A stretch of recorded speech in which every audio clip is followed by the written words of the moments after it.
नमस्कार विद्यार्थी मित्रांनो, स्वागत आहे तुमचे आपल्या YouTube चॅनलमध्ये. आज आपण बघणार आहोत इयत्ता 7वीचा सामान्य विज्ञानातील 12वा धडा मानवी स्नायू व पचन संस्था याचा स्वाध्याय अभ्यास.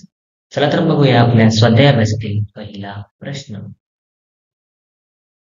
प्रश्न पहिला आहे रिकाम्या जागी कंसातील योग्य शब्द लिहा. आहे पचनाची क्रिया डॅश पासून सुरू होते. उत्तर मुख. पुढचा आहे पापण्यांमध्ये प्रकारचे स्नायू असतात. उत्तर आहे ऐच्छिक. पुढील आहे ई स्नायू संस्थेमध्ये हे कार्य नाही. उत्तर आहे रक्तपेशी बनवणे. पुढील आहे ई हृदयाचे स्नायू हे डॅश असतात तर हृदय स्नायू. पुढील आहे बारीक झालेले अन्न पुढे ढकलणे हे चे कार्य आहे तर उत्तर आहे ग्रासनलिका. प्रश्न 2 आहे सांगा माझी जोडी कोणती. तर आपल्याला इथे अ गट आणि ब गट यांच्या जोड्या जुळवायच्या आहेत. तर हृदय स्नायू आम्ही कधीच थकत नाही. 2 आहे स्नायूमुळेच होतात जबड्याच्या चघळण्याच्या हालचाली. 3 आहे पेप्सिन जाटर रसातील विकर. 4 आहे पेटके येणे स्नायूंचे अनियंत्रित वेदनामय आकुंचन. 5 आहे अस्थि स्नायू नियमित जोडीने कार्य करतात. प्रश्न 3 आहे खोटे कोण बोलते. आपण चॅनल नवीन असाल चॅनल सबस्क्राईब करा, व्हिडिओ लाईक करा आणि व्हिडिओ जास्तीत जास्त शेअर करा. अवयव विधान आणि उत्तर. जीभ अवयव विधान काय आहे. माझे रुची कलिका फक्त गोड चव ओळखतात. तर जीभ खोटे बोलते. जीभ सर्व चवी ओळखू शकते. दुसरं विधान आहे तर यकृत खरे बोलते आहे. तिसऱ्या उदाहरणाचे उत्तर काय आहे. मोठे आतडे खोटे बोलते. त्याची लांबी 1.5 मीटर आहे. चौथा आहे अपेंडिक्स खोटे बोलतो. तो मानवी शरीरात कोणतेच कार्य करत नाही. 5 आहे फुफ्फुस खोटे बोलतो. त्याचाही उत्सर्जन क्रियेत सहभाग असतो परंतु रोगका इतका महत्वाचा नसतो. 4 आहे कारणे लिहा. त्यातील अ आहे जठरात आलेले अन्न आम्लधर्मी होते. उत्तर जठराच्या व्यक्तिकेत जठरग्रंथी असतात. त्या सौम्य हायड्रोक्लोरिक आम्ल तयार करतात. त्यामुळे जठरात आलेले अन्न आम्लधर्मी होते. आ आहे हृदयाच्या स्नायूंना अनैच्छिक स्नायू म्हणतात. उत्तर आहे हृदयाचे स्नायू आपल्या इच्छेनुसार कार्य करत नाही. ते मृदू प्रकारचे असून त्यांचे कार्य अविरतपणे चालू असते. हृदयाच्या स्नायूंना अनैच्छिक स्नायू म्हणतात. ही आहे तुमच्या शरीरातील स्नायू मजबूत व कार्यप्रमाण हवेत. आपण चॅनल नवीन असाल चॅनल सबस्क्राईब करा, व्हिडिओ लाईक करा आणि व्हिडिओ जास्तीत जास्त शेअर करा. उत्तर आहे आपल्या आहाराच्या सवयी आणि व्यायामामुळे आपले स्नायू मजबूत आणि कार्यप्रवण होतात. ते जर व्यवस्थित नसले तर आपल्या शरीरात वेदना आणि व्याधी सुरू होतात.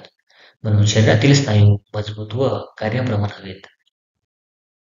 ही आहे मादक पदार्थांचे सेवन करू नये. उत्तर मादक पदार्थांच्या सेवनाने आरोग्याला मोठा धोका पोहोचू शकतो. तंबाखू सिगारेट अशा पदार्थांचे व्यसन लागते. कॅन्सर सारख्या अत्यंत भयानक रोगाला ते आमंत्रण असते. शरीरातील विविध इंद्रिय संस्थांचे कार्य मादक पदार्थामुळे बिघडू शकते. म्हणून मादक पदार्थांचे सेवन करू नये.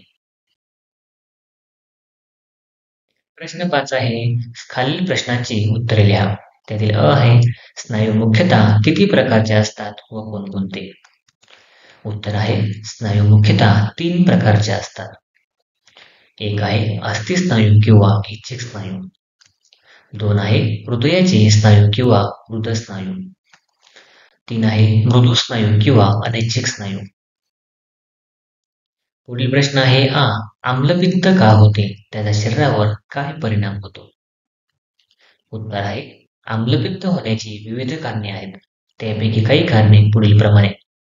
एक आहे पचावयास जड आणि शरीरात अवरोध करणारा आहार सेवन करणे. पुढचा आहे पूर्वीचे भोजन पचले नसताना जेवण करणे. 3 आंबट पदार्थांचे अधिक सेवन करणे. 4 दिवसा जेवण करून लगेच झोपणे. 5 शिळे अन्न सेवन करणे किंवा कोणतेही अन्न 2 वेळा गरम करून खाणे.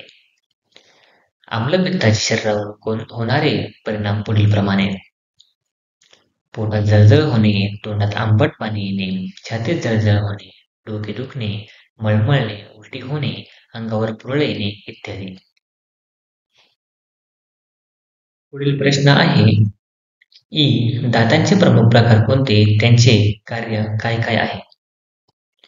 उत्तर: पटाशीचे दात, सुळे, उपदाढा आणि दाढा हे दातांचे प्रमुख 4 प्रकार आहेत. पटाशीच्या दाताची तुकडा मोजता येतो किंवा एखादी वस्तू सोडता येते. सुळे शाकाहारी प्राण्यात आणि मानवात विशेष वाढलेले नसतात. भक्ष्याची शिकार करायला सुळ्यांचा उपयोग होतो. उपदाढा आणि दाढा यांचा वापर चर्वण करायला होतो. 6 आहे पचन संस्थेची आकृती काढून आकृतीतील भागांना योग्य नावे द्या व अन्नपचनाची प्रक्रिया तुमच्या शब्दात सांगा किंवा लिहा. तर तुम्हाला इथे याची डायग्राम दिली आहे. आपण पुढे याची माहिती बघूया. उत्तर आहे अन्नपचनाची प्रक्रिया. पहिलं आहे तोंड. अन्नपचनाची प्रक्रिया तोंडापासून सुरू होते. तोंडात अन्नाचा घास घेतल्यावर अन्नदातांच्या मदतीने बारीक केले जाते. अन्नात लाळ मिसळले जाते. 2. ग्रसनी. ग्रसनी म्हणजे घसा. या ठिकाणी अन्ननलिकेचे व श्वासनलिकेचे तोंड उघडणे. 3. ग्रासिका. ग्रासिका ही अन्ननलिकेचा पहिला भाग असून घशापासून जठरापर्यंत ही नळी असते. दातांनी चावून बारीक केलेले अन्न ग्रासिका जठराकडे घेऊन जाते. 14 आहे जठर. तर जठर हा अन्ननलिकेचा पिशवीसारखा भाग आहे. जठरात अन्न घुसळले जाऊन त्यात जाठर रस मिसळला जातो. नंतर अन्नाचे हे पातळ मिश्रण लहान आतड्यात जाते. 5 आहे लहान आतडे. लहान आतड्यात अन्नामध्ये 3 पाचक रस मिसळतात. इथे अन्नाचे पचन व शोषण होऊन तयार झालेले पोषक द्रव्ये रक्तात मिसळले जातात. 6. मोठे आतडे. मोठ्या आतड्यात पचलेल्या अन्नातील पाण्याचे शोषण होते. न पचलेले अन्न पचलेल्या अन्नातील उर्वरित घन भाग मोठ्या आतड्यातून नंतर गुदद्वारामार्फत शरीराबाहेर टाकले जाते.